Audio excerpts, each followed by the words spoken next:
बिस्मिल्लाह वस्सलातु वस्सलामु अला रसूलिल्लाह। एक सवाल हमारे पास है कि क्या नबी करीम अलैहिस्सलाम के मुबारक कंधों पर सवार होकर मौला अली मुर्तज़ा रज़ियल्लाहु ताला अन्हु ने बुतों को तोड़ा है या नहीं तोड़ा?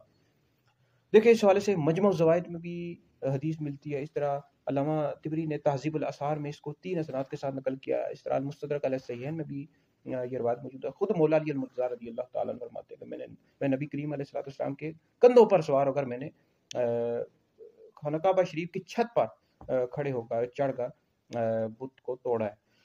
अब ये बिल्कुल दुरुस्त है और ये अहादीस की किताबों में मौजूद है। मजमू ज़वाइद में अल-मुस्तदरक अला सहीहैन में मौजूद है और ये इसकी सनद भी दुरुस्त है और इसके रावी भी सिका है। तो इसमें किसी का कोई इख्तिलाफ नहीं है कि मौला अली मुर्तज़ा रज़ियल्लाहु ताला अन्हु ने नबी करीम अलैहि सलाम के मुबारक कंधों पर सवार होकर बुत को तोड़ा है। और ये अब इस हवाले से इख्तिलाफ है। कुछ उलमा है वो कहते हैं कि फ़तह मक्का के मौके पर ये वाक़या हुआ और कुछ कहते हैं कि फ़तह मक्का से पहले का वाक़या है, मतलब नबी करीम अलैहि सलाम के मदीना शरीफ हिजरत फरमाने से पहले का वाक़या है।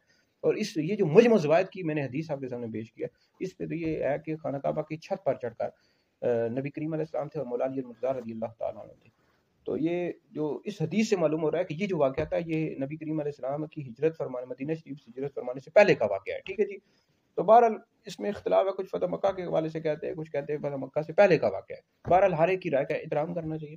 अलबत्ता इस पर तमाम का इत्तेफ़ाक है कि मौला अली मुर्तज़ा रज़ियल्लाहु ताला अन्हु नबी करीम अलैहि सलाम के मुबारक कंधों पर सवार हुआ और बुत को तोड़ा और वो बुत जो था ये खाना काबा शरीफ की छत के ऊपर था। ये मजमू ज़वाइद में मौजूद है। ठीक है जी।